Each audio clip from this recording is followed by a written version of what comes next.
دوستو سلام مسنون جدید اردو پالیسی 2020 کے سلسلے میں زوم میں پروگرامز ہوتے ہیں اور اس کی تفصیلات ہمیں وقتاً فوقتاً پروفیسر یم محمد سہیل صاحب سے ملتے رہتے ہیں۔ آج بھی ایک پروگرام ہوا زوم پر جو بہت ہی اچھا رہا، کئی لوگوں نے اس میں حصہ لیا۔ اردو کی ترقی کس طرح ہو سکتی ہے اور جدید پالیسی میں اردو کے سلسلے میں کیا باتیں کہی گئی ہیں اور اردو کے فروغ کے لیے ہمیں کیا کرنا چاہیے، اس پر باتیں ہوئی۔ تمل ناڈو کی طرف سے 4 دوستوں نے حصہ لیا۔ ایک پروفیسر یم محمد سہیل صاحب، 2 ڈاکٹر پیشوا نذیر احمد صاحب، 3 محمد حنیف کاتب صاحب، 4 ڈاکٹر طیب احمد صاحب۔ ان 4 میں محمد حنیف کاتب صاحب اور ڈاکٹر پیشوا صاحب نے اپنے خیالات کا اظہار کیا، جو کہ بہت ہی دلچسپی سے ان کے خیالات کو سنے گئے اور ان کی تعریف بھی ہوئی۔ بہت سی باتیں ہمارے سامنے آئے ہیں۔ اس کے علاوہ علی گڑھ، کلکتہ، دہلی اور کئی لوگوں کے معزز مقررین نے اپنے خیالات کا اظہار کیا۔ اس سلسلے میں چند باتیں آپ کے سامنے رکھنا چاہتا ہوں۔ ذریعہ تعلیم مادری زبان میں کئی مقررین نے کہا کہ میڈیم آف انسٹرکشن یعنی ذریعہ تعلیم مادری زبان میں ہونی چاہیے۔ اس پر بھی 2 رائے ہو سکتے ہیں۔ آخر کے خیال میں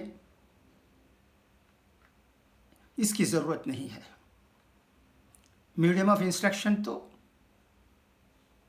انگریزی رہے، بچپن سے انگریزی پڑھا دیتے ہیں تو مہارت حاصل ہو جاتی ہے، اور اس کے بعد اگر وہ ڈاکٹر بننا چاہتے ہیں، انجینئر بننا چاہتے ہیں، پروفیسر بننا چاہتے ہیں تو انگریزی مددگار ثابت ہو سکتی ہے۔ ہم دیکھتے ہیں کہ انجینئرنگ کالج اور میڈیکل کالج میں جو لوگ مادری زبان میں تعلیم حاصل کر کے آتے ہیں، ان میں ہو سکتا ہے +2 میں بہت ہی اچھے نمبر رہے ہوں، مگر کالج میں انگریزی زبان کے ذریعے جب تعلیم حاصل کرتے ہیں تو انہیں بہت تکلیف ہوتی ہے۔ چند کالجوں میں ان کے لیے الگ ٹیوشن بھی دی جاتی ہے۔ اس کے علاوہ جب انجینئرنگ کورسز اور میڈیکل کورسز مادری زبان میں نہیں ہیں تو 5th تک یا 8th تک مادری زبان میں تعلیم حاصل کر کے ہم کیا حاصل کر سکتے ہیں؟ اس کی ضرورت ہی نہیں۔ سچ مچ ہم اگر اردو کی ترقی چاہتے ہیں، فروغ چاہتے ہیں اور یہ چاہتے ہیں کہ مسلمانوں میں اعلیٰ تعلیم یافتہ لوگوں کی تعداد بڑھے، تو ذریعہ تعلیم انگریزی میں ہی ہونا چاہیے، ورنہ اردو ذریعہ تعلیم کے اسکولوں میں کتنے لوگ مسلمانوں میں تعلیم حاصل کرنے کے لیے بھیج رہے ہیں اور آئندہ بھی بھیجیں گے۔ اس پر ہم غور کرتے ہی نہیں ہے۔